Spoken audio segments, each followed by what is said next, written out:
Amen. Alors, ce matin, je vais vous parler d'un homme de Dieu. Son nom est Josué. Et on va voir avec Josué, le titre du message, c'est Josué, un modèle de foi, de courage et d'obéissance. Et on va lire ensemble Josué, chapitre 1, verset 9, qui nous dit, « Je t'ai donné cet ordre, prends courage et tiens bon. Ne crains rien, ne te laisse pas effrayer, car moi, l'Éternel, ton Dieu, je serai avec toi pour tout ce que tu entreprendras. » La vie de Josué, quand on la regarde comme cela, quand on la regarde dans les Écritures, est un témoignage puissant de ce que Dieu peut accomplir à travers une personne fidèle et obéissante. Josué, dès le départ, était ce genre de personne qui était obéissante, qui était fidèle. Dès le départ, il a suivi Moïse. On voit un passage comme ça, je ne l'ai pas ici, mais on voit un passage où est-ce que, lorsque Moïse entrait dans la tente, Josué le suivait, et lorsque Moïse sortait, Josué restait dans la tente. Josué était quelqu'un qui aimait la présence de Dieu. Et Josué a été à son époque, un leader exemplaire. Il a été aussi un homme de foi, et il a été aussi un serviteur déterminé à accomplir la volonté de Dieu. Et c'est tout un exemple pour nous aujourd'hui. C'est tout un exemple, cette personne-là, ce personnage-là. Et aujourd'hui, on va regarder 3 traits forts de Josué. Bien sûr, il y en a d'autres, mais on va prendre ces 3-là pour aujourd'hui. Et ce sont des qualités qui peuvent inspirer notre marche avec Dieu, pour chacun de nous. Alors, la première, c'est Josué, un homme de foi qui croit aux promesses de Dieu.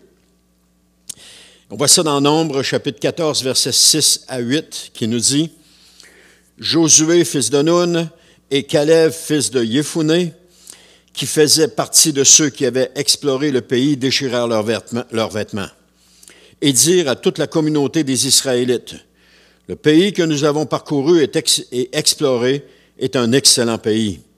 Si l'Éternel nous est favorable, il nous y mènera, et il nous donnera ce pays ruisselant de lait et de miel. » Josué se distingue, quand on le regarde dans sa vie, Josué se distingue par une foi inébranlable en Dieu. Une foi inébranlable, on ne vient pas au monde avec une foi inébranlable. La foi inébranlable, on la développe dans notre relation avec le Seigneur Jésus, dans les expériences que le Seigneur nous fait vivre alors qu'il nous demande de continuer de croire en lui malgré toutes les situations dans lesquelles on est. C'est comme ça qu'on développe cette foi. Alors Josué se distingue par la foi inébranlable en Dieu. Et on le voit dès le début. Josué et Caleb sont les 2 qui sont revenus du pays en disant non, on peut les attaquer, on peut les vaincre parce qu'ils savaient que Dieu était avec eux. Contrairement aux 10 autres espions qui, eux, ont semé la peur. Josué et Caleb ont cru aux promesses de Dieu. Et cela malgré l'opposition et l'incrédulité du peuple. Ils n'ont pas regardé aux circonstances, ils ont regardé à Dieu. Ils n'ont pas regardé à ce qui se passait, ils ont regardé à Dieu. Ils ont fait confiance à Dieu. Ils savaient que Dieu pouvait faire quelque chose. Et ça, c'est un fait remarquable. Et que Josué est resté ferme dans sa confiance en Dieu. Prenons par exemple le passage de la mer Rouge. Lorsque les Israélites fuyaient l'Égypte, ils se sont retrouvés face à un obstacle infranchissable. Ils avaient devant eux la mer Rouge et ils avaient derrière eux l'armée de Pharaon qui les poursuivait. Ils étaient coincés. Tu ne peux plus aller en avant, tu ne peux plus aller en arrière, tu ne peux plus rien faire, tu es coincé. La peur a saisi le peuple qui voulait faire demi-tour. Oh, on va faire demi-tour, on va se rendre aux Égyptiens, puis on va retourner faire ce qu'on faisait. Mais Moïse, tout comme Josué plus tard, a gardé sa confiance en Dieu. Et il a encouragé le peuple en déclarant, on voit ça dans Exode 14:3, « N'ayez pas peur. Tenez-vous là où vous êtes et regardez. Vous verrez comment l'Éternel vous délivrera en ce jour. » Moïse est devant la mer, lui aussi, avec les Égyptiens derrière. Mais le peuple, lui, prend peur, mais Moïse, lui, garde sa confiance en Dieu. Et c'est ça, lorsqu'on est coincé à quelque part. On garde notre confiance en Dieu, parce qu'on sait que Dieu agit et peut agir et veut agir, et que ses promesses vont s'accomplir. Alors, on garde confiance en Dieu. Et c'est ça que Moïse a fait. Et qu'est-ce qui s'est passé? L'Éternel a ouvert la mer, Israël a traverser à pied sec, qu'on nous dit. Imaginez si vous... regardez l'image, là. Dieu ouvre la mer, Israël traverse à pied sec, et quand Pharaon se lance avec ses soldats, ses chevaux, ses chariots, les roues s'enlisent dans la boue. Pourtant, Israël a traversé à pied sec. Moïse a cru, a fait confiance à Dieu, et ça s'est révélé un grand miracle pour le peuple d'Israël à ce moment-là. De la même manière, Josué n'a pas laissé la peur l'arrêter. Quand les 10 espions sont revenus, Josué et Caleb n'ont pas laissé la peur, même si c'était des géants, même si tout était gros, même si tout était là pour leur faire peur, ils n'ont pas eu peur, ils ont continué de faire confiance à Dieu. Il a vu le pays promis, il a cru que Dieu ouvrirait un chemin, et malgré les géants et les forteresses, il a gardé ses yeux sur la promesse de Dieu. Et comme Israël a dû garder confiance pour traverser la mer Rouge de la même manière, Josué a gardé ses yeux sur la promesse de Dieu. Et là où d'autres voyaient un obstacle, parce que quand on voit l'obstacle, la peur nous accompagne cela, Josué voyait une opportunité pour la gloire de Dieu. Amen. Est-ce que vous avez peur des obstacles qui sont devant vous présentement? Soyez comme Josué. Ne laissez pas l'incrédulité ou la peur vous empêcher d'entrer dans les promesses de Dieu. Souvenez-vous de la mer Rouge. Dieu a déjà prouvé qu'il ouvre un chemin là où il n'y en a pas. Lorsqu'on est coincé, ce n'est pas la peur qui doit être manifestée, c'est la confiance en Dieu. Lorsqu'il n'y a plus rien, qu'on ne peut plus rien, on ne peut plus rien faire, il y a juste Dieu qui peut faire quelque chose. Et c'est là qu'on doit lui faire confiance. Quand les portes sont toutes fermées, puis qu'on ne peut plus avancer, puis qu'on sent la pression sur nous, il reste juste à faire confiance à Dieu. Et le Seigneur va nous délivrer. Il va nous délivrer parce qu'il est Dieu. Ésaïe 41, 10, on l'a lu tantôt en introduction. « Ne sois pas effrayé, car je suis avec toi. Ne sois pas angoissé, car moi, je suis ton Dieu. Je t'affermis, je viens à ton secours. Pour sûr, je te soutiens de mon bras droit qui fait justice. » Ne soyons pas effrayés. Décidons aujourd'hui de faire confiance à Dieu, même lorsque tout semble bloqué. Croyons les promesses de Dieu malgré les obstacles. Et ne laissons pas la peur nous empêcher d'avancer dans les plans que Dieu a pour nous. Je pourrais le mettre à la deuxième personne, c'est « Ne laisse pas la peur t'empêcher d'avancer dans les plans que Dieu a pour toi. » Laisse pas la peur. Hébreux 11.6 nous dit « Or, sans la foi, il est impossible de lui être agréable, car celui qui s'approche de Dieu doit croire qu'il existe et qu'il récompense ceux qui se tournent vers lui. » Décide aujourd'hui de faire confiance à Dieu, même lorsque tout semble incertain. C'est la meilleure chose à faire. C'est la meilleure chose. Le deuxième point, c'est Josué, un leader courageux qui mène le peuple à la victoire. Josué, chapitre 1, versets 6 à 7, nous dit « Prends courage et tiens bon, car c'est toi qui feras entrer ce peuple en possession du pays que j'ai promis par serment à leurs ancêtres de leur donner. Simplement, prends courage et tiens bon pour veiller à obéir à toute la loi que mon serviteur Moïse t'a prescrite, sans t'en écarter ni d'un côté ni de l'autre. Alors tu réussiras dans tout ce que tu entreprendras. » Donc, après la mort de Moïse, on voit que c'est Josué qui prend la responsabilité de conduire le peuple dans la terre promise. Et Dieu l'encourage à être fort et courageux, car la mission est grande. Là, 40 ans auparavant, où le peuple a échoué à cette mission que Dieu leur offrait, cette fois-ci, Josué accepte la mission que Dieu donne. Et le peuple qui est mort en Égypte, pas en Égypte, mais dans le désert, le peuple qui est mort là dans le désert, c'est une toute nouvelle génération qui est tannée de tourner en rond dans le désert et qui est prête à entrer dans la terre promise. Dieu encourage Josué à être fort, à être courageux, car la mission est grande. Et Josué ne se repose pas sur sa force humaine, mais sur la puissance de Dieu. Et ce que Josué a accompli, c'est pas par ses propres forces, mais le Seigneur va dire dans Zacharie, je pense, ni par puissance, ni par force, mais par mon esprit. Donc c'est par l'esprit de Dieu que Josué s'est avancé. Josué, c'est un peu comme David et Goliath. Lorsque Israël tremblait devant Goliath, toute l'armée d'Israël tremblait lorsque Goliath sortait et qu'il méprisait le nom de Dieu. Il y a un jeune berger du nom de David qui a refusé de reculer. Le plus petit de tous a refusé de reculer. Celui qui avait jamais été à la guerre, qui avait jamais combattu, qui avait combattu des hommes dans la guerre, je veux dire, parce qu'il avait combattu des lions et des ours, mais pas des hommes dans la guerre. Et le plus petit d'entre tous s'est levé, et puis pour lui, il n'y avait pas question de reculer. Dans 1 Samuel 17:32, David lui dit que personne ne perde courage. Il s'adresse à l'armée, là, à l'armée qui a la trouille devant ce géant-là. Il dit que personne ne perde courage à cause de ce Philistin. Moi, ton serviteur, j'irai, je le combattrai. David est prêt. David est rempli de la puissance de Dieu. Il est prêt à aller combattre. Pourtant, il n'y a rien de ce qu'il faut pour le combattre. David n'avait même pas une armée imposante avec lui. Et non seulement cela, il n'y avait même pas une épée pour le battre. Mais il y avait une foi inébranlable en Dieu. Et c'est ça qui a fait la différence. Sa foi en Dieu lui a permis d'aller battre ce géant. Il n'a pas laissé la peur dominer sa vie.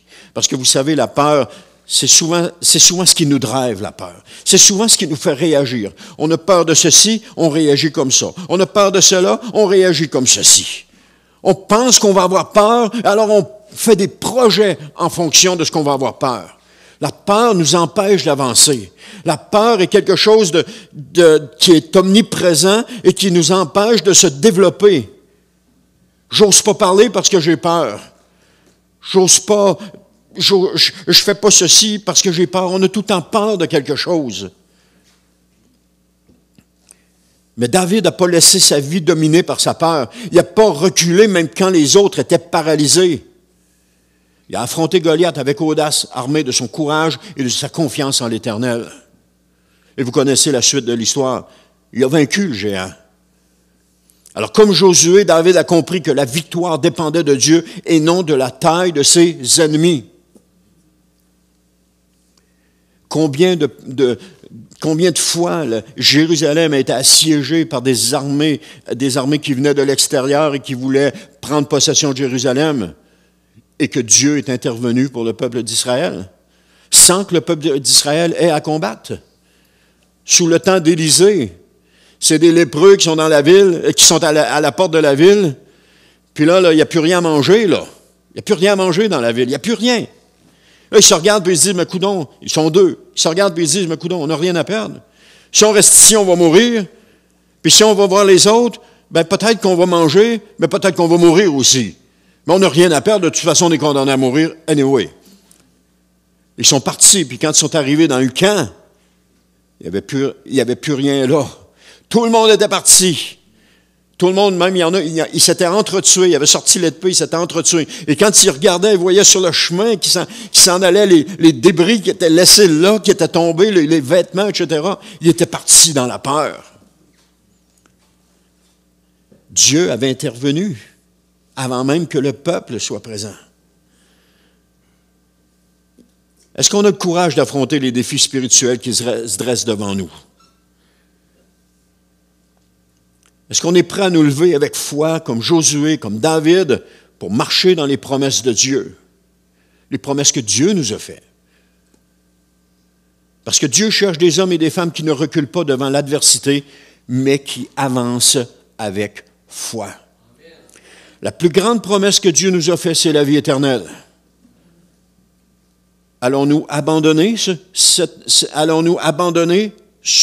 alors que nous sommes engagés sur ce chemin qui nous conduit à la vie éternelle? Est-ce qu'on va abandonner parce qu'on a peur?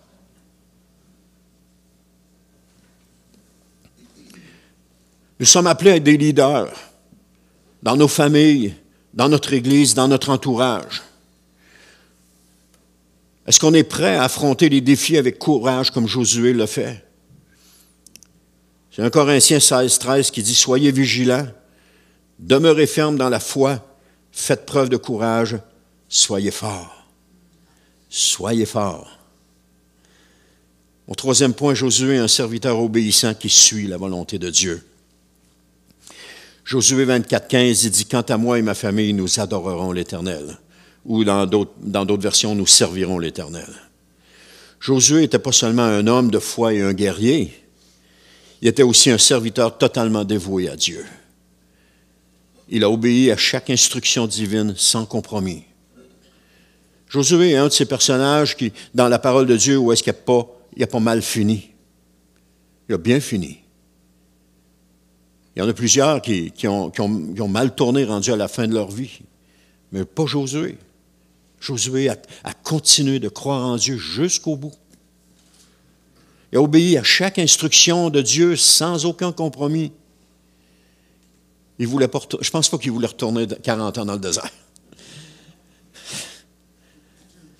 Alors que ce soit en traversant le Jourdain, en prenant Jéricho ou en établissant Israël en terre promise, l'obéissance de Josué a conduit à la bénédiction. L'obéissance à Dieu conduit à la bénédiction. Continuellement. Il faut faire confiance à Dieu. Un arbre majestueux comme le cèdre du Liban. Et cet arbre est capable de résister aux tempêtes et de supporter un poids immense. Non pas grâce à sa taille, mais à cause de ses racines profondes. Dans le psaume 1,3, ça nous dit « Il est comme un arbre planté près d'un courant d'eau. Il donne son fruit en son temps et son feuillage ne se flétrit pas. Tout ce qu'il fait réussit. » Donc, le cèdre du Liban, mentionné plusieurs fois dans la parole, est connu comme pour ses racines profondes, qui lui permettent de puiser l'eau car elle lui procure la stabilité, même dans les temps difficiles.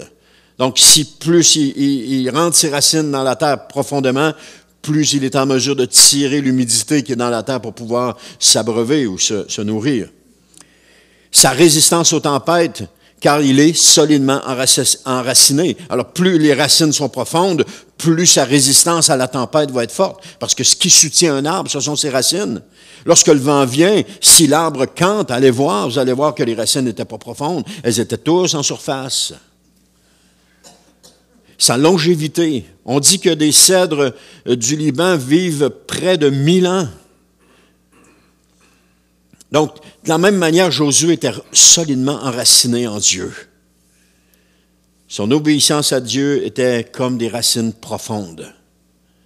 Il pouvait supporter la charge du leadership parce qu'il s'appuyait sur la force de Dieu et non pas sur sa propre sagesse.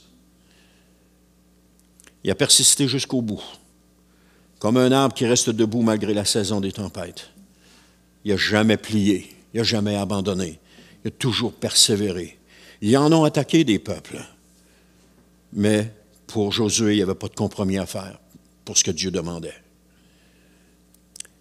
Alors nos vies sont-elles enracinées dans la parole de Dieu? Notre fidélité est-elle à l'épreuve des vents contraires? Est-ce que notre fidélité est à l'épreuve des épreuves? Choisissons aujourd'hui d'être solidement enracinés en Dieu, comme Josué l'a été. C'est notre choix. C'est notre choix à chacun de nous. C'est nous qui décidons. C'est nous qui décidons. J'abandonne ou je persévère. Le choix, nous l'avons toujours. Quelqu'un a dit, tu as toujours le choix. Toujours. Est-ce que nous servons Dieu avec fidélité, même lorsque cela nous coûte quelque chose? Est-ce qu'on continue d'avancer? Est-ce qu'on est déterminé comme Josué à rester fidèle jusqu'au bout?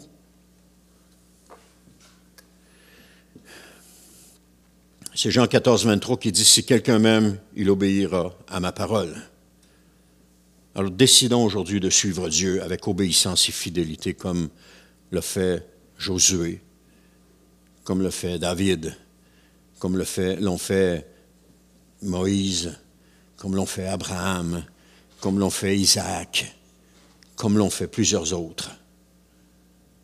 Décidons de suivre Dieu avec obéissance et fidélité. Ne reculons pas à cause de la peur. N'ayons pas peur de la peur. Mais soyons prêts à l'affronter. Soyons prêts à continuer. La plus grande promesse que Dieu nous a faite, je l'ai dit tantôt, la plus grande promesse que Dieu nous a faite, c'est la vie éternelle. Et nous sommes engagés dans ce chemin qui conduit à la vie éternelle. Mais nombre de personnes abandonnent lorsque ça devient difficile. Nombre de personnes abandonnent le Seigneur, se détournent et retournent, comme le peuple d'Israël voulait retourner en Égypte, ils retournent en Égypte, ils retournent dans le monde, ils retournent à leurs anciennes habitudes, parce qu'ils ont eu peur, parce qu'ils n'ont pas voulu continuer sur ce chemin-là. Mais ce chemin qui conduit à la vie éternelle, il est parsemé d'obstacles, il est parsemé d'épreuves, il est parsemé de difficultés, il est parsemé de pleurs. Mais il nous faut persévérer dans ce chemin. Il nous faut continuer d'avancer. Il nous faut continuer d'aller de l'avant. Il nous faut continuer d'avancer, d'aller là où Dieu nous appelle à aller. Et je termine avec ceci. Es-tu prêt à marcher comme Josué?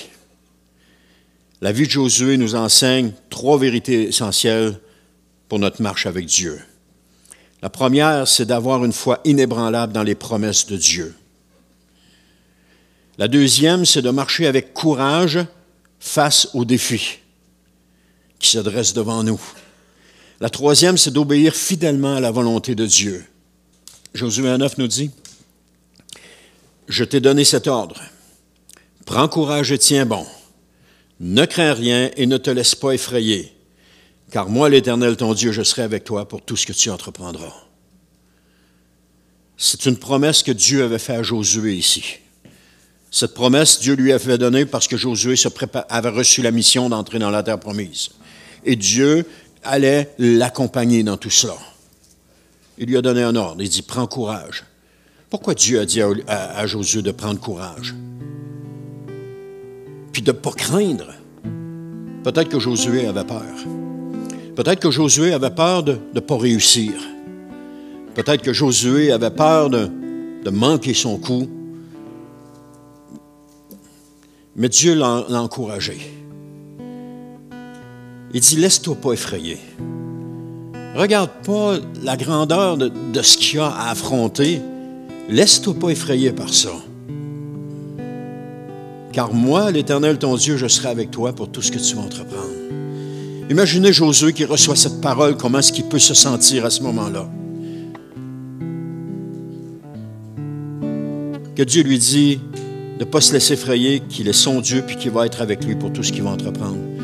Alors Josué, lorsqu'il s'est levé, après avoir reçu cette parole, Josué était rempli de confiance envers Dieu. Parce qu'il savait que tout ce qu'il allait entreprendre, Dieu allait être avec lui. Dieu allait être avec lui. Parce que Dieu avait un projet pour son peuple. Et ce projet pour son peuple, c'était d'amener son peuple dans la terre promise. Et il savait, et ce projet allait pas changer.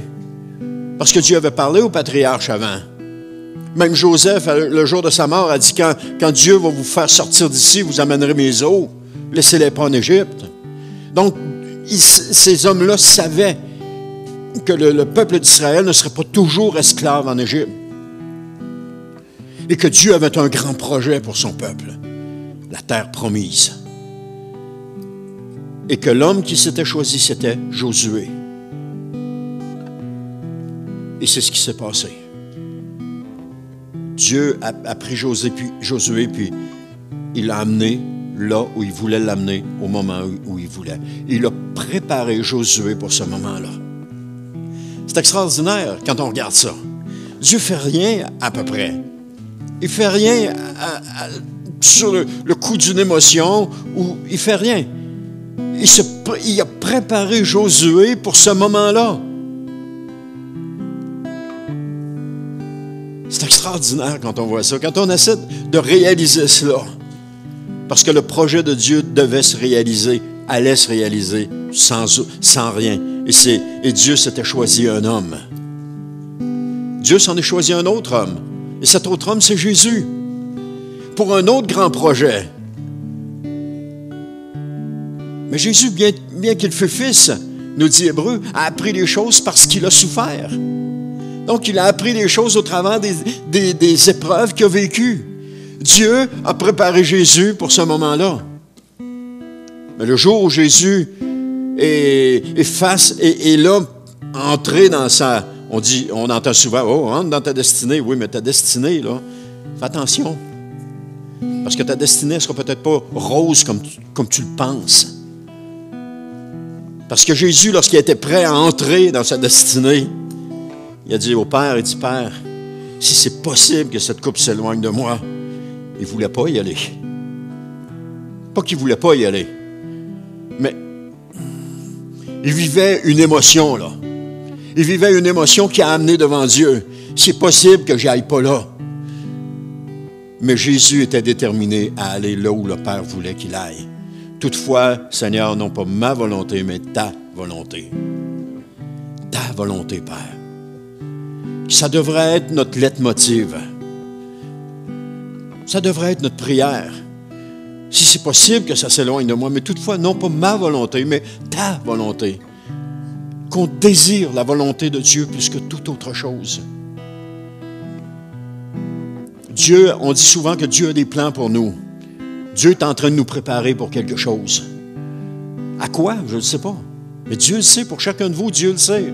Il le sait pour moi, il le sait pour chacun de vous. Il est en train de nous préparer. Donc, ce que nous vivons présentement comme difficulté, que ce soit dans notre travail, dans notre église, dans notre famille, est tout en préparation du plan de Dieu pour nous. C'est extraordinaire. Dieu est en train de nous préparer pour quelque chose. Est-ce qu'on va reculer à la moindre épreuve? Non. On va faire confiance à Dieu. On va continuer d'avancer avec lui. On va regarder les modèles comme Josué. Et puis on va s'en inspirer en disant, Seigneur, moi je veux être comme lui, je n'abandonnerai pas. Seigneur, je veux être comme lui, je vais avoir la foi. Seigneur, je veux être comme lui, je vais avancer, je veux persévérer. J'aimerais qu'on prie ce matin. Juste une prière. Je vais vous inviter à fermer les yeux, à baisser votre tête, et à prier avec moi. Vous pouvez prier votre prière si vous voulez, il n'y a aucun problème. Seigneur, donne-moi l'esprit de Josué. Donne-moi un cœur rempli de foi. Donne-moi un courage inébranlable. Donne-moi une obéissance totale à ta parole. Aide-moi à marcher dans tes promesses sans crainte. Seigneur, aide-moi à affronter chaque défi avec confiance. Aide-moi à toujours te mettre en premier dans ma vie. Seigneur, je te demande, renforce-moi pour être un leader selon ton cœur. Renforce-moi pour être un serviteur fidèle qui te suit sans compromis. Je te demande une chose, c'est que je sois fort et courageux, sachant que tu es avec moi partout où j'irai. Je veux conquérir, Seigneur, les territoires spirituels que tu as préparés pour moi. Je veux les conquérir non par ma force, Seigneur, mais par ta puissance. Alors je te demande, guide-moi. Donne-moi la victoire. Donne-moi la victoire pour ta gloire. Et c'est dans le nom de Jésus que je te prie. Amen. Ma prière pour vous, frères et sœurs, c'est que le Seigneur vous équipe et qu'il vous fortifie pour marcher avec foi, courage et obéissance comme Josué. Amen. Que Dieu vous bénisse cette semaine et qu'il vous donne la force d'affronter les géants qui sont devant vous. Qu'il vous donne la force et le courage de continuer de persévérer et de prendre possession de la terre promise qui est pour vous. Amen. Gloire à Dieu. Que Dieu vous bénisse et qu'il vous accompagne.